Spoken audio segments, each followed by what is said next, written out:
अगर इसका महासमिति का अध्यक्ष हूँ। आज हम लोगों ने जो विचार विमर्श के लिए बुलाया था, सभी हमारे जितने भी सहयोगी हैं, तो उसमें ये था कि एक तो हमारा छठे वेतनमान का एरियर अभी तक नहीं मिला है, जबकि सरकार के ये निर्देश है कि छठे वेतनमान या जो भी वेतनमान है आपको मिलना है, डीए की किस्तें मिलनी है, उसमें अगर आपके पास अपना पैसा है तो आप अपने संसाधन से भुगतान कर सकते हैं।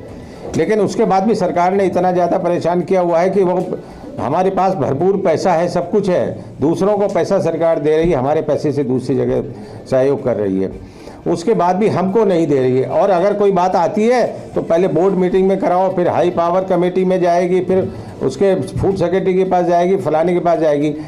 फूड यहाँ पर जब बोर्ड मीटिंग होती है उसमें वही सदस्य होते हैं जो हाई पावर कमेटी में होते हैं, वित्त सचिव होते हैं कि वहाँ के ब्यूरो के सदस्य होते हैं, हमारे यहाँ के सेक्रेटरी होते हैं। तो दो तीन बार उसी को राउंड को घुमाते रहते हैं, देने की नीयत नहीं होती है।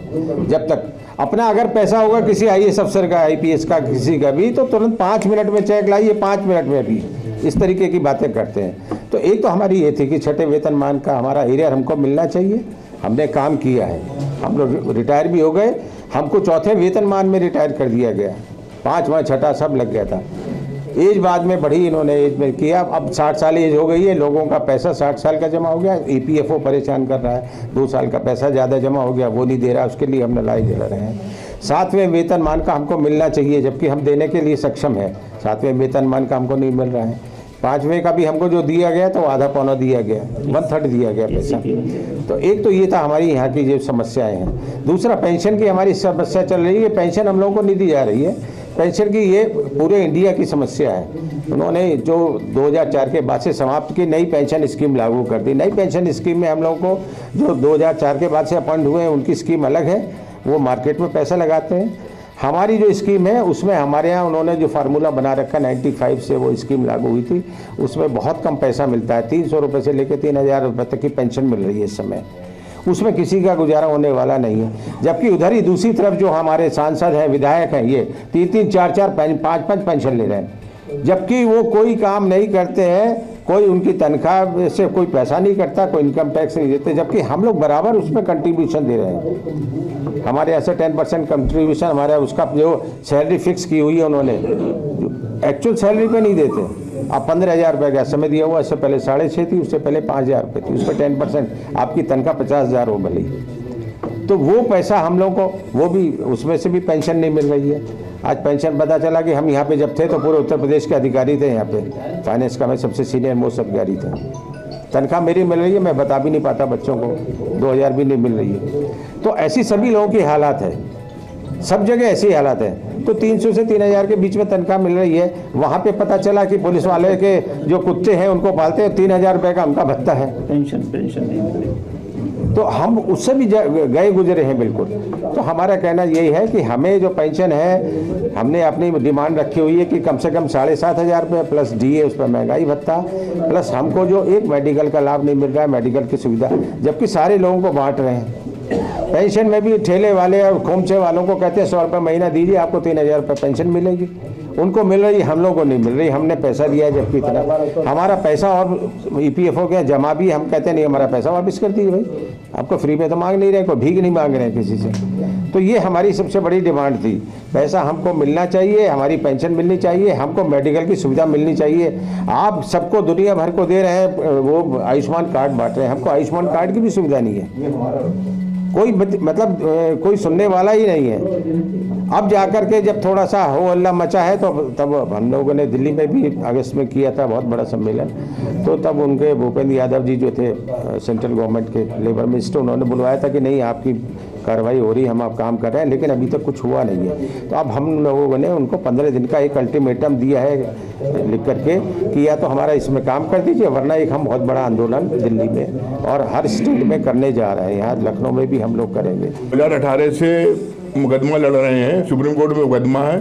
सुप्रीम कोर्ट ने हमारे फेवर में डिसीजन दिया है 1/9/2014 से पूर्व के और 1/9 के बाद के लोग सभी को पेंशन दी जाए। इसके लिए सुप्रीम कोर्ट ने 4 महीने का समय दिया है, लेकिन अभी तक ईपीएफओ को 2 महीने का समय दिया है नियम बनाने के लिए। अभी तक उन्होंने कोई नियम नहीं बनाए और उनकी मंशा हम लोगों को पेंशन देने की नहीं है। जबकि अभी वर्तमान सत्र में लोकसभा में ये बताया गया, राज्यसभा में, कि ईपीएफओ के पास 37,000 करोड़ रुपया हम लोगों का बकाया है, उसके बाद भी हमको पेंशन नहीं दे रहे हैं। करीब एम्प्लॉयज का जो रिटायर्ड हो गए हैं, जिन्होंने क्लेम नहीं मिला, करीब 65,000 करोड़ रुपया उसका भी बैलेंस पड़ा हुआ, उसमें वो मार्केट में पैसा लगा रहे हैं, उसका लाभ खुद उठा रहे हैं, लेकिन एम्प्लॉय को उसका लाभ नहीं दे रहे हैं, जबकि कोई सरकार में कोई अतिरिक्त भार नहीं पड़ेगा, उसी पैसे से हमको पेंशन दी जा सकती है उसके ब्याज से, उसके बावजूद भी नहीं दे रहे हैं। ये सरकार हठधर्मिता दिखा रही है। ईपीएफओ सरकार को गलत सूचना देकर भ्रमित कर रहा है। मैं राजीव भटनागर और ये महासमिति जो है इसका महामंत्री हूँ, उसके अलावा EPS 95 राष्ट्रीय संघर्ष समिति का चीफ कोऑर्डिनेटर हूँ यूपी का। हमारा कहना ये है कि इस वक्त 6 करोड़ जो है EPFO के मेंबर हैं, 1250 रुपये पर मंथ कटता है। अगर इसको मल्टीप्लाई कर दिया जाए तो 90,000 करोड़ रुपए पर ईयर EPFO को हम लोग फंड देते हैं। और जब 95 से आज तक जो पेंशन इन्होंने दी है वो 80,000 करोड़ रुपए दी है। इनको मिलता है हर साल 90,000 करोड़ रुपए, और पिछले 20 सालों में 15-18 सालों में इन्होंने 80,000 करोड़ रुपए दिए है। और इतना अनक्लेम्ड इनके पास पैसा पड़ा हुआ है, ये लगा रहे हैं अन्य स्कीमों में। जैसे अभी शमशुल जी ने हमारे बताया कि 2500 करोड़ रुपए रिलायंस कैपिटल को दे दिया, NPA चला गया। इनको हमारे पैसे को इन्वेस्ट करना है ताकि हमको ब्याज मिल सके, उस पर ही हमें पेंशन दे सके। तो ये ऐसी जगह पैसा लगा रहे हैं जहाँ डंप हुआ जा रहा है। और जरा सा भी नॉर्मल आदमी भी अगर सोचे तो DHFL वगैरह हम लोग शेयर खरीदते हैं, जिसका 150 रुपये दाम था शेयर का, आज 10 रुपये है। आप उसमें पैसा लगा रहे हो तो मानी हुई बात है कि वो डंप हो जाएगा। आप क्यों लगा रहे हो हमारा पैसा? हमको दे नहीं रहे। अगर आपको EPFO को बहुत अच्छी स्कीम लग रही है तो EPFO के जितने एम्प्लॉई हैं उनको ये हमारी पेंशन EPS 95 पेंशन स्कीम में पेंशन दी जाए तो उनको समझ में आएगा। हमारी डिमांड ये है कि हमको कम से कम 7,500 रुपये महीना पेंशन मिलनी चाहिए। वो इस वजह से क्योंकि कोश्यारी कमेटी ने 2013 में रिपोर्ट दी थी कि इनको 3,000 रुपये पेंशन मिलनी चाहिए, और संसद में उसकी रिपोर्ट भी आ गई, और उसमें कहा गया था प्लस इनको जो है 6 महीने पे इनको DA दिया जाना चाहिए।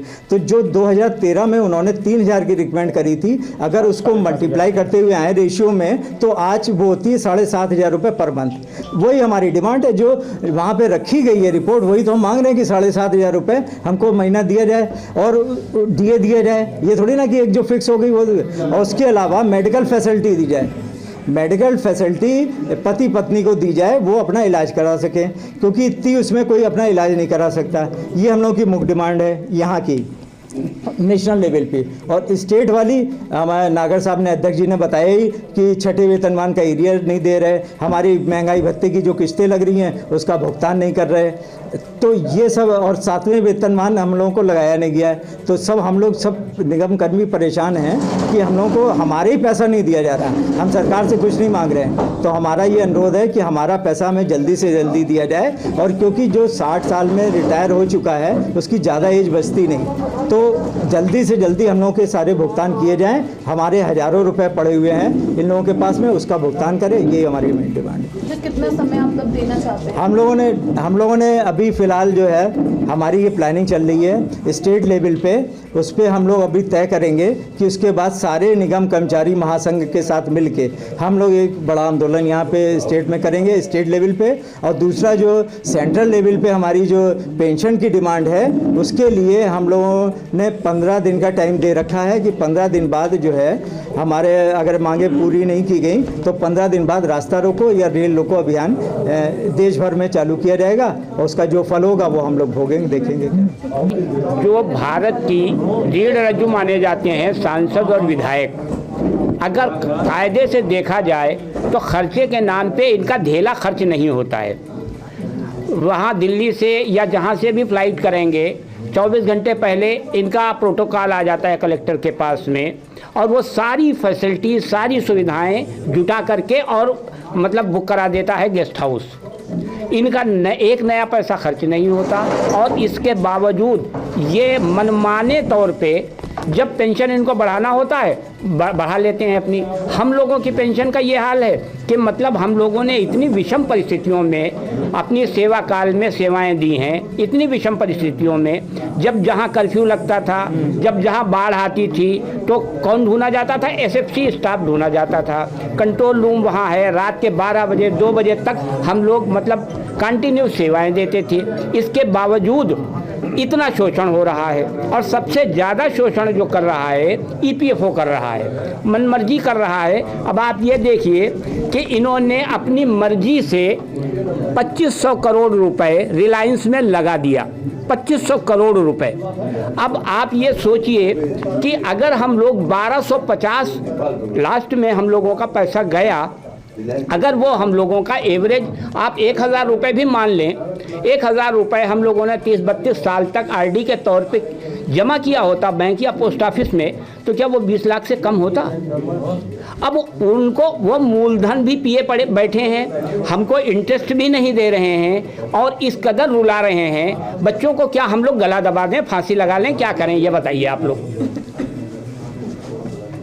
प्रॉब्लम एक ये है कि अब हम लोगों में पुराने लोग बैठे हैं जो पुराने रिटायर हो गए, किसी को 800 मिल रहे हैं, किसी को 1200 मिल रहे हैं, मुझे खुद 2216 रुपये मिल रहे हैं। अब आप ये बताइए, 2216 रुपये और 2016 में मैं रिटायर हुआ हूँ। तो अब इस स्थिति में दूध का अगर खर्चा निकाला जाए तो दूध का खर्चा हो जाता है 2000 रुपये। आदमी क्या करे बताइए आप। और आप लोग मीडिया कर्मी भी हम लोगों से जुड़े हुए हैं EPS 95 से, अगर आप लोग सहयोग नहीं करेंगे तो कौन सहयोग करेगा? किसके आगे रोने जाएं हम लोग? मैं यही उत्तर प्रदेश राजखाद्य आवश्यक वस्तु निगम की कर्मचारी हूँ और मैं स्टेफको एम्प्लॉइज़ यूनियन की पदाधिकारी भी हूँ। मेरा पद संगठन मंत्री का है। मेरा नाम अर्चना पांडे है। मैम, आप लोग कितने समय से अपनी मांगों को लेकर लगातार बैठक कर रहे हैं या धरना भी आप लोगों ने किया हुआ? क्यों वार्ता विफल होती जा रही है और कितना समय अब आप लोग सरकार को देना चाहते हैं कि जल्द से जल्द आप लोगों की समस्या का निदान किया जाए? क्योंकि रिटायरमेंट के 4-5 साल हो चुके हैं, विभिन्न प्रकार की समस्याएं हैं, किसी को अपने बच्चे को बिहाना है, किसी को आगे पढ़ाई के लिए भेजना है। वो समस्याओं का निदान करने के लिए कब तक आप समय देना चाहती हैं सरकार को कि आपकी समस्याएं, यही एक डेडलाइन है, इसके बाद आगे आप लोग आगे अपना एक्शन लेंगे? हम लोगों की ये लड़ाई बहुत लंबे समय से चल रही है, जिसमें कि महंगाई बढ़ती जाती है देश में और हम लोगों को उसका कोई भी महंगाई भत्ता नहीं मिलता है, जिसके लिए हमारे सभी यूनियन के पदाधिकारी इसके लिए प्रयासरत हैं। और ये लड़ाई जब तक अगर हम लोगों को इसका बेनिफिट नहीं दिया जाएगा तब तक हम लोग सरकार से लड़ाई लड़ते रहेंगे। और जो सेवानिवृत्त के बाद हमारे कर्मचारियों को पेंशन नहीं मिलती है और जिसके लिए सेवानिवृत्त कर्मचारी बहुत जोर शोर से इसके लिए लड़ाई लड़ रहे हैं, उनके लिए बहुत बहुत मेरा साधुवाद है। और उनके जो भी कार्य होंगे उनके लिए हम जो कर्मचारी कार्यरत हैं उनके लिए आगे से आगे उनके लिए सहयोग प्रदान करने का प्रयास करेंगे। मेन अलाउंसेस हैं जो आप लोग चाहते हैं कि सरकार आपको दे, चाहे वो डेलेंस हो, HRA हो या देखिए, मेन मुद्दा तो हम लोगों का जो है पेंशन संबंधित ही है और जो है मैंने वो जो जैसा कि राजीव भटनागर साहब ने ऊपर बताया था कि 7,500 प्लस DA और प्लस मेडिकल अलाउंस का फ़ायदा मिले हम लोग को, तो मेन मांगे हम लोग की यही है। और बाकी जो शेष निगम स्तर पर मांगे हैं वो हम लोग का 6वां वेतनमान का एरियर है, 7वां वेतनमान है और हम लोग का DA जो है जुलाई 18 से नहीं मिल रहा है, मैंने रोका गया है, तो उसके लिए हम लोग कार्यरत हैं और कोर्ट केस भी कर चुके हैं हम लोग इस मामले में। तो देखिए सफलता मिलती है। DA में तो 2 DA हम लोग का रिलीज हुआ है, उसमें 4 महीने का समय दिया गया है और कोर्ट द्वारा, तो उसके बाद हम लोग कंटेम्प्ट करेंगे या उसके आगे फिर रिट दायर करेंगे। मेरा नाम जमन सिंह है, मैं स्टेफको एम्प्लॉइज यूनियन का उपाध्यक्ष हूँ और हम लोग जो है संघर्ष कर रहे हैं, DA के लिए कर रहे हैं, 6वां वेतनमान के एरियर के लिए कर रहे हैं, 7वां वेतनमान के लिए कर रहे हैं। अभी हम लोगों ने 2 रिट इसमें हाईकोर्ट में, माननीय हाईकोर्ट में जो है डाली हैं, इसमें एक का निर्णय DA का आ चुका है, ACP का मामला है वो भी हाईकोर्ट में चल रहा है, उसमें भी अब तारीखें लग रही हैं। और हमारे जितने भी ये भूतपूर्व कर्मचारी हैं जिनको पेंशन कम मिल रही है, जिसके लिए आज विशेष आपको आमंत्रित किया गया था, तो इस पर जो है इसके साथ भी हम लोग कंधे से कंधा मिला रहे हैं, क्योंकि ये भी हमारे ही जो है ये इसी लाइन में हमको भी कल आना है। और इसमें हम ये चाह रहे हैं कि ये 7,500 प्लस DA इसमें जो है जुड़ के हम लोगों को मिलना चाहिए, क्योंकि हम लोगों ने हमेशा जो है 30-30, 35-35, 40 साल नौकरी करता आदमी तो हर महीने जो है 1250 रुपया जो है वहाँ जमा होता है हम लोगों का। तो उसको अगर हम बैंक में जमा करते तो वो जो है कम से कम 25-30 लाख रुपए हमको मिलता इकट्ठा, लेकिन हमको पेंशन उसकी दी जा रही है 2500-3000 रुपये। तो ये बिल्कुल नामुमकिन है और नहीं हम लोगों को कोई चिकित्सा सुविधा की इस तरह से कोई मिलती है, और उसके लिए हम लोग फिर जितना भी पैसा मिलता है वो हमारे जो है बुढ़ापे में जो है उसी में चिकित्सा व्यवस्था में चला जाता है। तो इसलिए हम लोग संघर्षशील हैं, अब लड़ाई लड़ रहे हैं, सरकार को इसमें चिट्ठियां भी जा रही हैं। आगे जो है अगर जो भी संघर्ष करना पड़ेगा या इन लोग जिनके साथ में हम लोग जो है कंधे से कंधा मिला के खड़े रहेंगे।